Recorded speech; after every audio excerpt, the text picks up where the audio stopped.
guys, Michelle Sellars here, owner and head trainer at Cascadia Dog Training, and we are live. I am just checking things out here to make sure that we are live. What's going on here? Yes, okay, says we're live. Awesome. If you're here, say hi.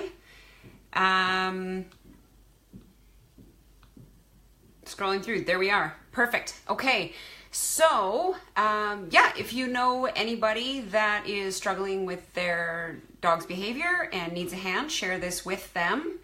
I feel like the lighting is a little bit weird in here.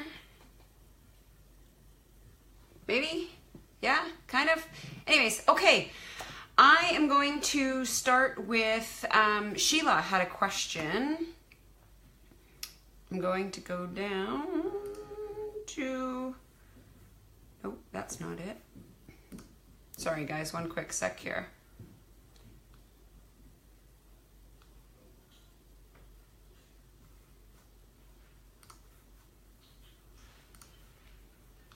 There it is. Okay, Sheila, are you here? If you are, anyway, she says, we are dealing with this with our 5.5-year-old dog. She's talking about setbacks. This was a post on, this was a comment on my post about setbacks a couple days ago. 5.5-year-old dog who's doing very well on his newly learned walk/leash, work/down, stay/nice, quiet crate stays, etc. Not much signs of separation anxiety, but new things. While we are gone, emptying all of the pet's water bowls and using them like mini pools. Oh my gosh, Sheila, this is not good. Hey Brandy, how are you? So all bowls are large bowls because dogs are 65 to 80 pounds.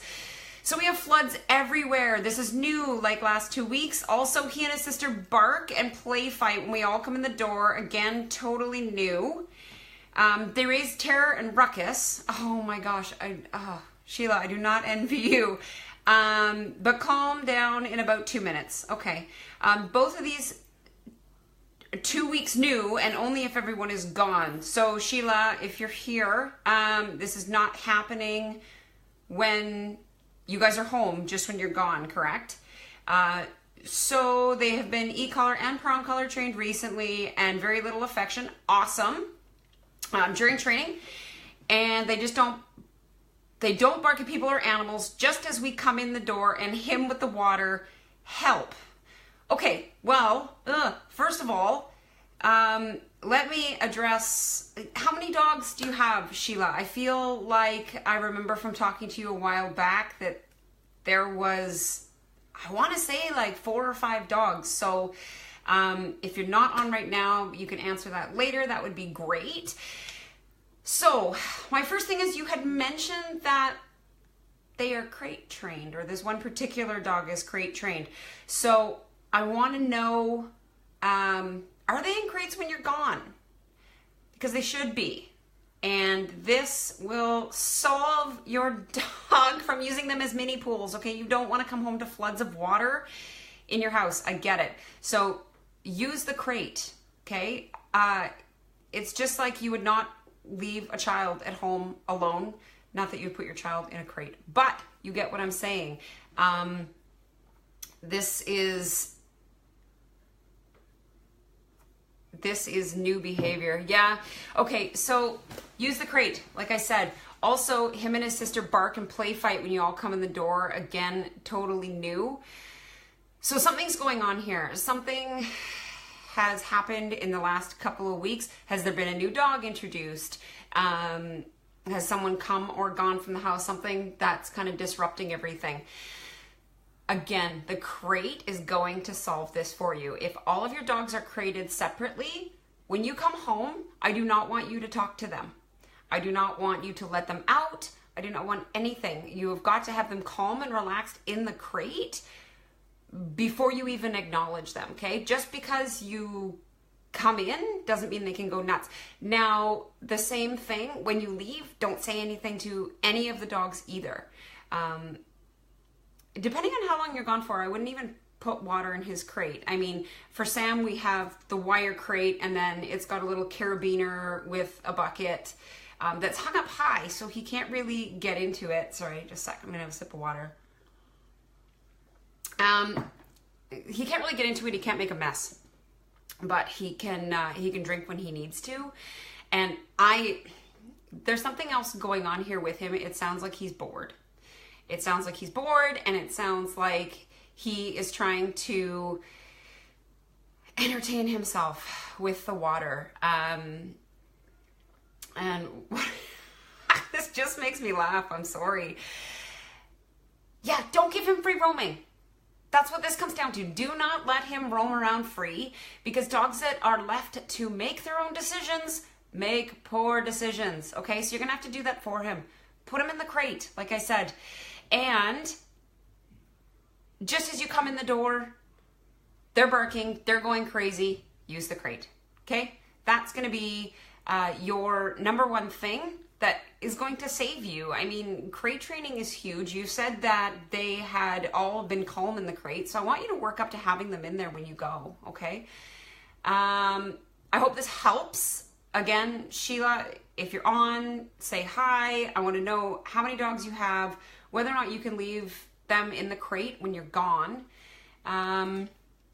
And then next is Lisa, who commented on the post, because I don't know that she could be here. I have struggled with keeping my dog's attention while on walks. She's very distracted by everything happening around us and not too much on us walking her. What simple tips can you give to help us with this? Lisa, this is something that I see a lot, and the problem is most often your dog is so, or what seems to be happening is your dog is so tuned out from you that all you're there for is to be at the end of the leash, right? So what we're gonna have to do is kind of backtrack a little bit here. So again, same thing that I said with Sheila, you know, there's more going on than just you not being a part of your dog's conversation on the walk. There's a good chance that you're also not a part of the conversation, maybe around the house. Like you'll see little behavioral things happening around the house as well. All of these are symptoms of the bigger issue. You'll hear me say that a lot, and I say it to my clients all the time. It's why we do programs and we don't do 1 or 2 sessions, because we got to address all the underlying stuff so that that other stuff goes away. Right? So the biggest problem here, like I said, is you're not part of the conversation with your dog on the leash. All you're there is holding back.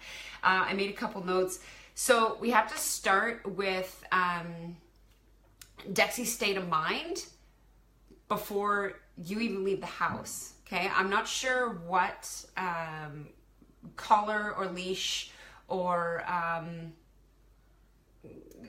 what you're using to walk her. I'm going to recommend using a slip lead or a martingale collar. You can use prong collar as well. I've got my newly branded YouTube channel up and running. Hey Desiree, how's it going? Awesome to see you on here.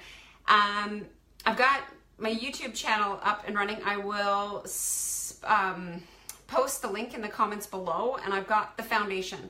So that's, if you've never used a prong collar before, it's how to properly fit it, how to properly introduce it, and how to initiate the walk with it. And like I said, another alternative is a slip lead, just a simple, I've actually got one right here, just a second. It's even brand new, still got the tags on. Hey Carly, how's Hawaii? You brat. Slip lead. So this is a 4-foot. This one's Mendota. I really like that brand, but I want you to fit this part right here. It's got the leather slip that comes down. It's brand new, so it's quite tight, but I want you to fit it up here, okay? Because most often what happens if you're using a harness or you're using a flat buckle collar that rests down here, this is the gas pedal for a dog, Okay, so this and harnesses encourage the brain to move forward. If you can get something that's fitting right up here, like a well-fitted prong collar, slip lead, martingale, it's gonna fit up here, that's the brakes. That's where you're gonna be able to snap Dexy out of it and really kind of get her attention back on you. So it's all about interrupting her not paying attention to you and then showing her what you want her to do. So we can't just interrupt her with the leash over and over again. That would be annoying, right? That's kind of just like somebody, you know, calling out your name or tapping you on the shoulder and walking away. So you're going to have to interrupt that and say, hey, you know, then give direction. Be like, come over here, walk with me, and walk slow.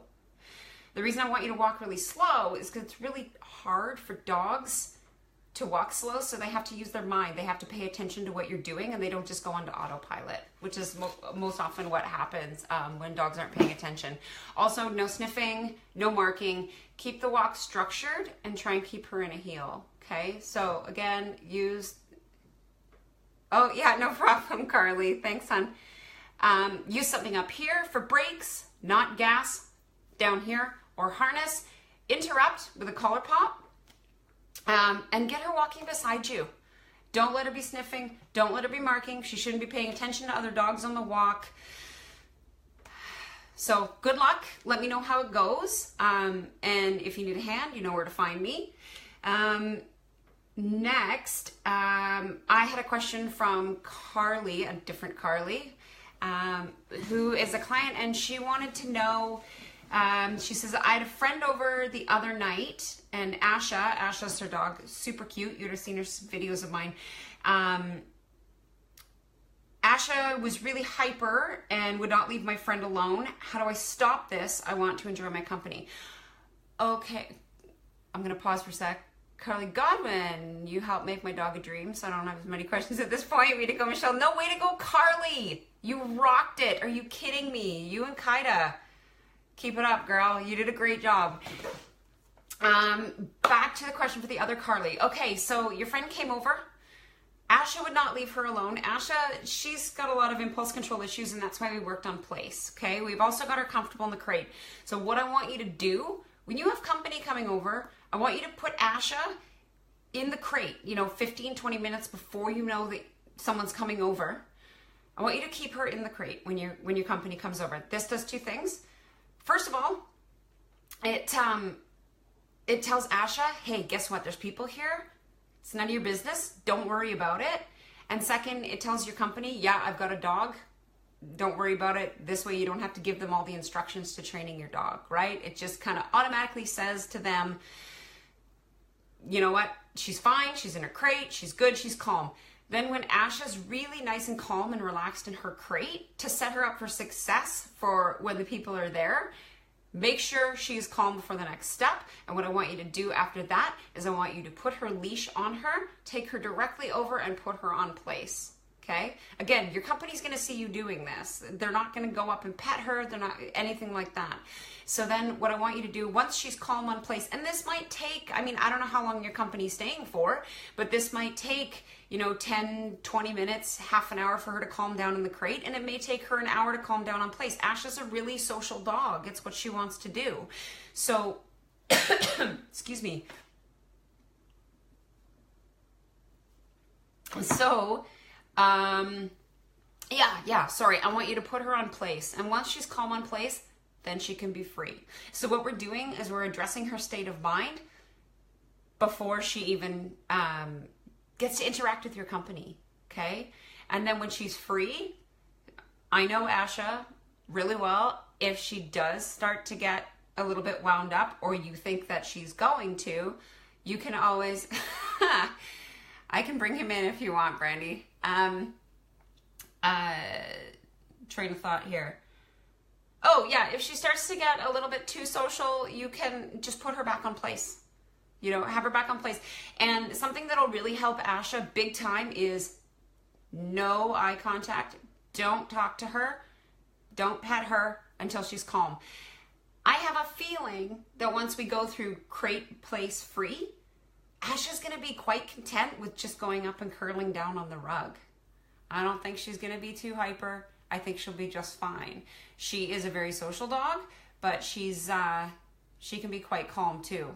Once we address the underlying stuff. I'm going to get Sam for Brandy here. That is if Gord didn't take him for a walk yet. Sammy! Come here, bud. You got fans. Oh, hi, buddy. Here he is. Come here.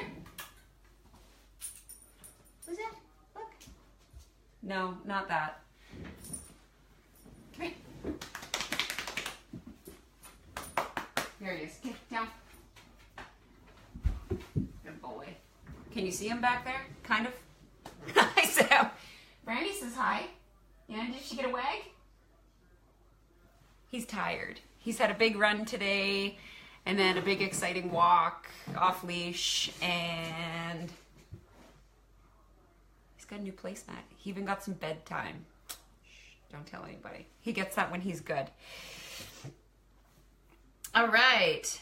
Oh, yes. I also wanted to address Michaela's. This is something that a lot of people deal with, is resource guarding around food. It's with her dog Maverick. He's a shepherd. And we've done a lot of work with Maverick. Michaela, you've done amazing work with him. And Michaela is up in Prince George right now, and she's on a hunting trip. And she said, this morning we discovered a big problem that seems to have surfaced with Maverick since he's got his appetite back. The other dog in the house yesterday growled. So they are up staying with someone in Williams Lake who has another dog. Maverick knows this other dog very well. And this other dog does have history of being a little bit moody around other dogs. So the other dog in the house yesterday growled and tried to chase him off his food last night, and he responded. Oh, right, meaning that he backed off, so it worked. No one got hurt because we were right there, but this morning she walked past ignoring him and headed to her feeding area, and before the food was even down, he lost it so badly he just about bit my knee. Oh, Michaela, I'm sorry, that sucks. We are separating them when we feed them, and he is just fine with humans, but I don't want to see someone get hurt with the severities of his reaction. Okay, so Michaela, what it sounds like was happening here. Thank you. Gorgeous came in, close the door. What I think was happening here was, although Maverick kind of backed off at her first reaction to the food being put down, Maverick can be really high strung. As lazy as he can be around the house, he can be really high strung. And I think it was a situation of, I'm going to get to her before she gets to me. What you need to do in this situation, and everybody with multiple dogs, we want to always keep it as safe as we can and make it there as little risk as possible. You need to be feeding the dogs separately. Okay? So feeding them each in their crates. I don't know if you brought Maverick's crate up there. If you did not, find a laundry room, find somewhere else to feed him, because we want to avoid that conflict. I know that you're away on a trip right now, and probably dealing with this at this moment isn't really doable for you. So until you get back, I want you to feed them separately. Okay, hon? I want you to avoid this, and it'll give Maverick peace of mind as well, and then we can address this when you get back.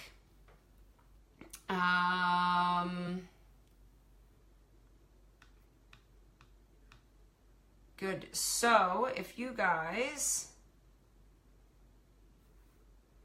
Good. Again, so if you're just tuning in, Michelle Sellars, Cascadia Dog Training in North Vancouver.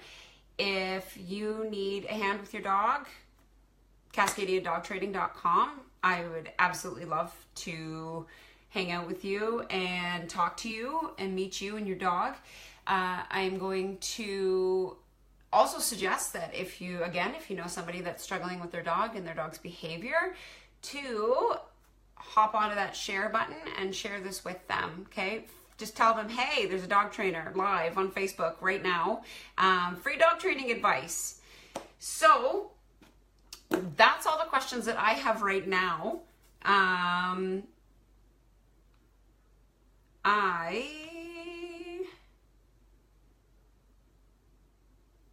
Yeah, guys, I encourage you, if you are watching this on the replay, there is, hey Tina, how's it going?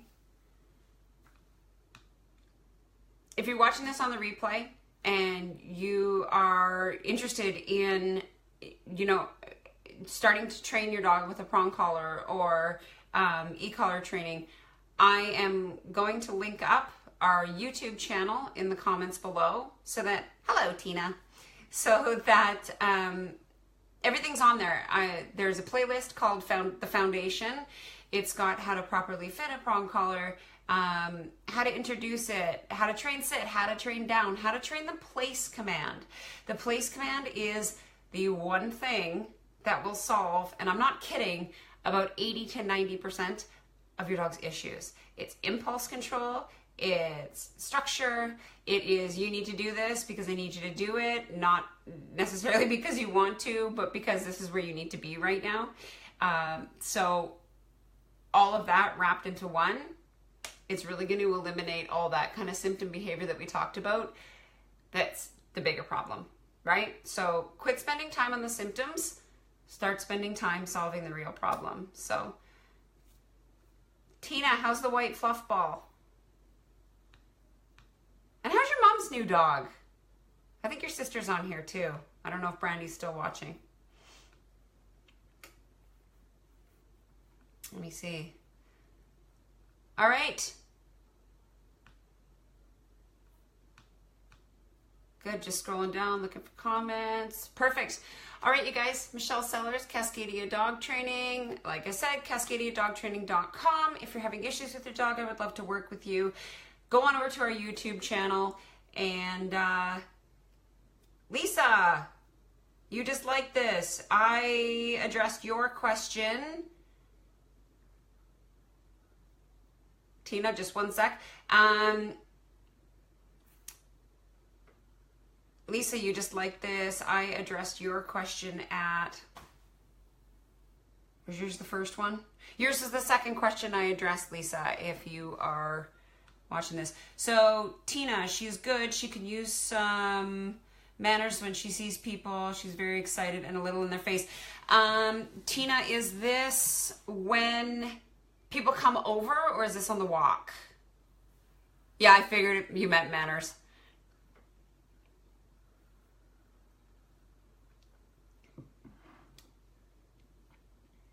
Yeah, I bet she's a good dog. She's really super cute. On the walk. Okay. If you rewatch this, I talked about Lisa's question. Hers was that her dog was not paying attention to her on the walk. So I want you to go back and watch the first part of that, but I can also reiterate it. I want you to use, you can train on a prong collar, you can train on a well-fitted martingale or a slip lead. And again, a slip lead is kind of a collar and leash put into one. Put it around your dog's neck. Tighten that guy. You just want it snug, all right? You don't want it slipping down. I explained this earlier, but on the walk, this is the gas, this is the brakes, this is where you need to have the slip lead to kind of snap your dog out of it. So excitement on the walk begins, squashing the excitement on the walk begins before you even leave the house. So if your dog's excited and pulling, when you leave, you're never going to really get them back through the walk, or at least it's going to be really difficult to do. And we always want to be as gentle as we can be, but firm we need to be, right? So if you're addressing, hey Laura, how's it going? If you're addressing the matter before you even go, it's going to be a lot easier, but you may need to get firm and just be like, hey, you know, little leash pop, but again, up here, it's going to be a lot easier to interrupt. Little leash pop, walk slow. And what I want you to do is keep your dog's attention on you. And she doesn't need, right now, you know, she doesn't need to be going to say hi to people, going to say hi to other dogs. if you're working on your relationship with your dog, your walk should just be with you guys. Okay, Tina? If you have any other questions about the walk, just let me know.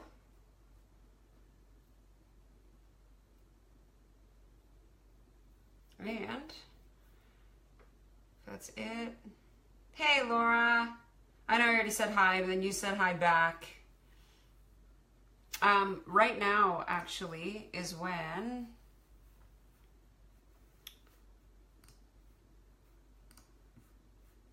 Oh, maybe I'll do it after. I was going to link up the YouTube channel right now.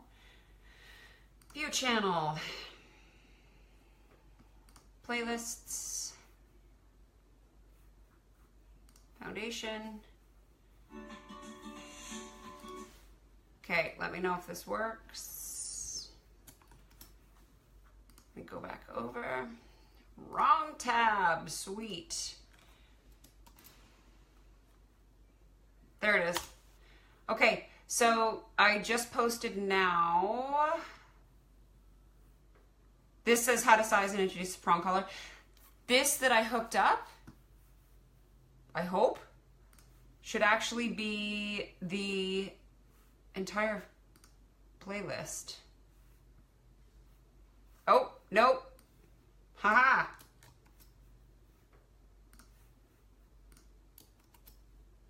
Playlist. There it is.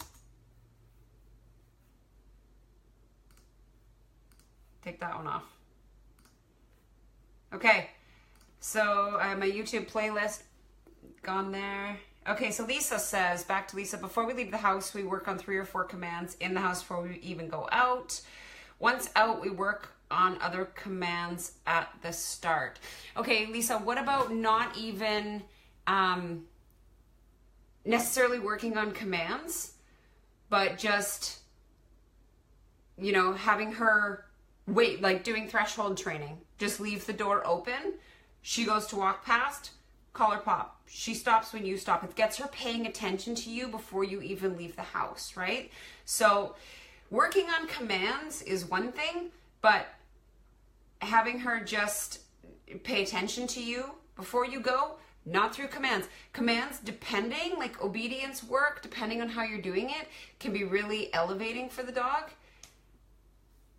Oh, thanks, Tina. Yeah, I hope that helped. So when I train the walk, I don't even train heel when I'm working with my clients, you know?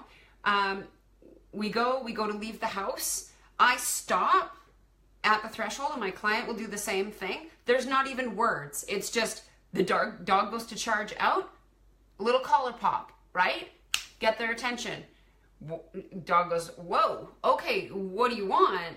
And then looks up at us and let's try that again. And what happens is before you know it, you're approaching the threshold, dog just sits, right? There's that calm state of mind that I'm looking for. I didn't verbally ask anything of the dog. All I did was interrupt that state of mind from charging out the front door. The front door is, it's this exciting portal to the outside world, right? So we have to have we have to condition that, hey, this door right here, this line that separates our house from the outside, it means nothing, right? So continue to do threshold work with her. Don't talk to her. Just use the leash to communicate. And then once you get on the walk, don't let her get too far ahead. Interrupt it before it actually becomes a real problem. So instead of trying to chase that behavior, oh, good. I'm glad that helped, Lisa.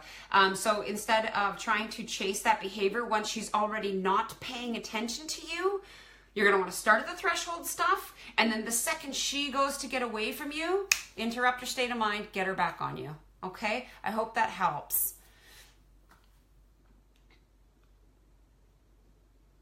Okay, so if there's anybody else, or Lisa or Tina, if you have anything else for me. Hey, Jill. It's so awesome to see all you guys on here tonight. I'm so excited.